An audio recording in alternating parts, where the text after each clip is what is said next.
Hello, very good morning and welcome to Athavan newspaper highlights. Today is Saturday, 10th of September 2016. This is Edward Udedas Tavasagayam Pillai with the highlights of today's English newspapers. As usual, we have three newspapers for the highlights: Daily Mirror, Daily News and Ceylon Today. Firstly, let's have a look on the Daily Mirror. The main headline says, Assault on Sri Lanka envoy, 2 charged.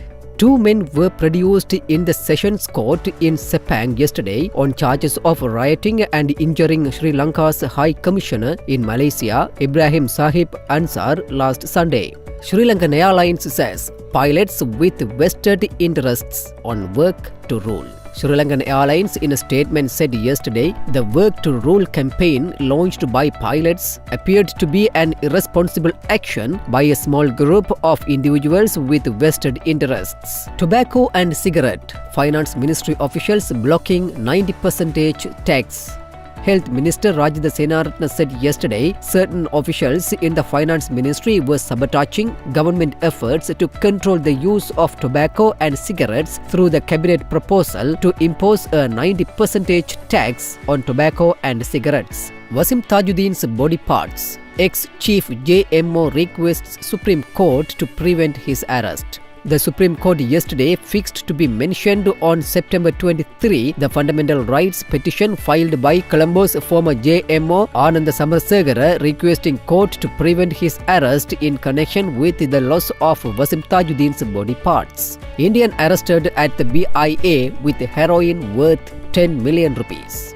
A 31-year-old Indian was arrested by police narcotic bureau officers at the BIA while attempting to smuggle into the country 1.4 kilograms of heroin worth 10 million rupees.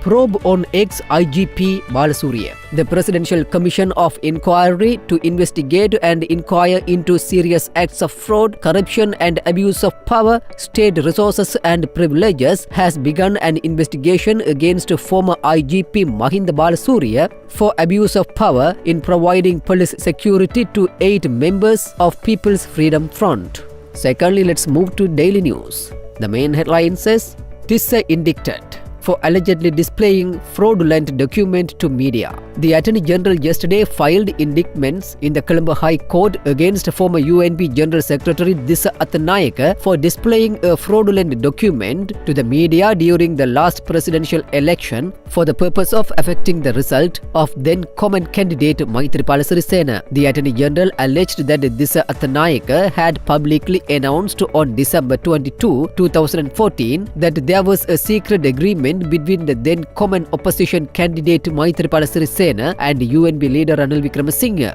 UNP's 70th anniversary convention today. The United National Party, which celebrates its 70th anniversary, will hold its party convention at the Campbell Park grounds, Boralla today, under the patronage of party leader and Prime Minister Ranil Wickremesinghe. President Maithripala Sirisena will be the chief guest at the convention. Sri Lanka Freedom Party Secretary Duminda Dissanayake, together with representatives of other political parties, will participate in the event. Duminda's request to bring home-cooked meals. Prisons Department says no. Prisons Department officials turned down the request of former parliamentarian Duminda Silva, convicted of conspiring to the murder of Bharata Lakshman Premachandra, to bring food from his home. A Prisons Department official, on condition of anonymity, told the Daily News yesterday. Demetakoda Chaminda transferred to Pallegala prison. Underworld kingpin Demetakoda Chaminda, alias Chaminda Ravi Jayanath, who was sentenced to death along with 4 others by the Colombo High Court for committing the murder of 4 persons, including former MP Bharata Lakshman Premachandra, was transferred to the Pallegala prison from the Chapel ward of the Velikada prison yesterday by the Prisons Department authorities for security reasons. Strong social opinion against drug consumption needed. President Maithripala Sirisena yesterday said all must unite to create a strong opinion in society about preventing drug consumption, which destroys the entire society and increases poverty among the people of the country. The president made these remarks participating at the 8th phase of the Drug-Free Country National Drug Prevention Program at the Jaffna Outdoor Stadium yesterday.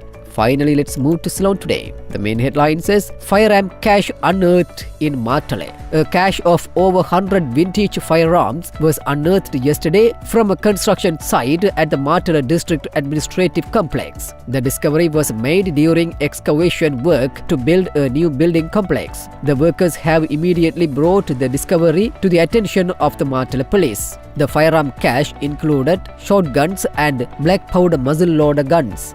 40 armed gangs operating in cities' villages. Nearly 40 underworld gangs armed with weapons stolen during the height of the war are roaming the cities and villages countrywide, intelligence sources said. The gangs are being controlled by the underworld leaders from inside prison cells via mobile phones, sources revealed. Sources also said information in this regard was uncovered after the Colombo Crimes Division officers had interrogated a few prison inmates following approval from court. So far, 27 underworld characters had been apprehended by the TID and that further inquiries were being carried out to arrest more suspects.